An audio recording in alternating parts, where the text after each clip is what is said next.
Hello and welcome to this demonstration on strategically planning for your battle team in Jurassic World Alive. There seems to be a growing number of people asking for assistance in how to improve their battle teams, asking which dinosaurs they should be swapping out, which ones are the best to develop, and so on and so forth. I thought we'd illustrate how from one location you can best plan and build your strategies for customizing your team for your preferences. This is really to help people plan ahead, perhaps for their end game, but to take those hard-earned resources and time that they put into it and focus it towards their preferred direction. It's important to consider that there's certain dinosaurs that are readily available to everyone in their own area.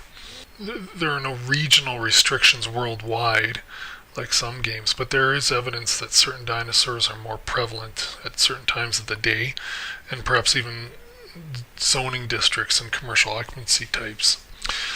Perhaps you've come across a dinosaur and you're not sure if it's worth walking 6 blocks to go throw darts at.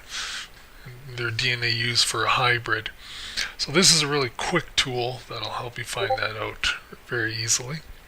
Important concepts that I want to mention up front is that there's no single dominant dinosaur out there. There is a few exceptions, but even those, for example, the Indoraptor, doesn't have matching status for health like it does its strengths and speed and damage. So it's in your best interest to think about your team and balancing them, balancing the strengths and weaknesses. And so the 8th that you get to choose and put in your team, you're really looking to try have as strong and balanced team as possible. And then of course you want to incorporate your personal preferences into this. So that could include your choice of moves. There's a variety of different moves out there. It's a game, you want to have fun, pick what you enjoy and like to work with as well. So there's 2 parts to this. First is just an overview of the layout on our webpage, and then how to use them to strategically plan. So just really quickly, I don't want to spend too much time on this. It's quite self-explanatory. When you load up the page, there'll be a link at the bottom of this video. We've done some color coding that match that of the game for the different rarity types. Another thing that's important to recognize, we've got current information, mostly comes from the game itself, but there are parts that we rely on the community to support for us. And so we give credit to them here at the end. But very simply, column visibility, you can actually take out some of these columns. Let's say you just want to show the move sets and the actual dinosaur. So you can take out some of these base stats, and now you're just looking at the dinosaur and their moves. I'll put this back though because I'll show you how to sort some of these things. But just finishing through, so availability, we actually have stats and some information on dinosaurs not yet released. That's here. It's likely they're coming in the future. We don't know when. But for this purpose, why don't we stick with only dinosaurs that are available right now. Rarity, you can pick that. Hybrids, we'll use that later. One thing here we've mentioned is in the columns in the table are not aligned. Just click on any one of these headers. Some browsers, for whatever reason, has to do with the HTML coding. It doesn't like some things. It's nothing we can do on this chart. It's just something we have to live with. If you do find that your rows aren't lining up properly, just click on any one of these headings and it'll align that up. And then all these are obviously sortable so that when you click on it, you can quickly tell Apatosaurus has the highest health, significantly higher than the others. But as I mentioned before, what's strong in some are weak in other areas. So damage is quite low and speed is quite low. Of course, speed. If you've played the game and went to a few battles, you'll quickly note the Velociraptor has the highest speed, and how's the order for the rest in terms of speed.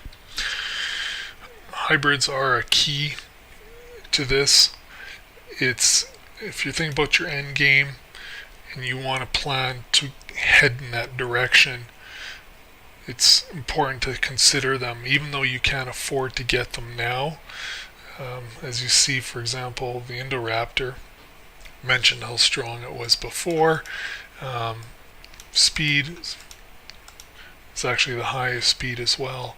Dishes out a fair bit of damage. And then, of course, as most of the hybrids have an assortment of moves that you'll want to be pursuing.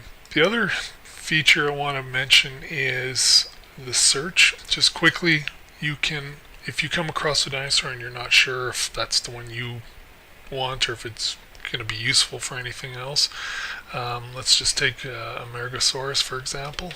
Amergasaurus. You don't even have to finish typing it, especially if you make a spelling mistake. So you can see here it is, and level 10, you can use it for a hybrid, and then again level 15 and what that will be used for as well. Searches also work for moves. One move that I personally enjoy is the counterattack passive. That's a move that, and many of you will have experienced this, it actually dishes back the same amount of damage that you receive, as long as it doesn't kill you. So it's, when your opponent has that capability, it's almost like you're battling yourself. It can be quite frustrating. So you can quickly type in counter in the search, and you'll see it shows up all the dinosaurs that have that move for you. And then again, you can filter base strength force. Now if you think about counterattack and you want to survive the attack so that you can dish back to your opponent, that means you want as high health as possible. You want this maximum capacity for it. So by toggling this, now you know this is the non-hybrid dinosaur that has the greatest capacity. Again, if you want to focus on end game, switch on the hybrids, and this will give you the order. You can see what other kind of moves are available along with it. So those are a couple examples of how to plan for that. Using the features here, using search, you can just click on that and it clears it off. If you've got any information, we do like to recognize those people that have achieved things first and posted, so this is how they've been recognized. We have a way you can do it also at the bottom in the comments section here. Submit a screen capture, put your name, and we'll get you credit for it. So I hope that helps, and if you've got any questions, you can put comments in below this video on the webpage. We have a Discord channel. I'll put a link to that as well. Thank you very much.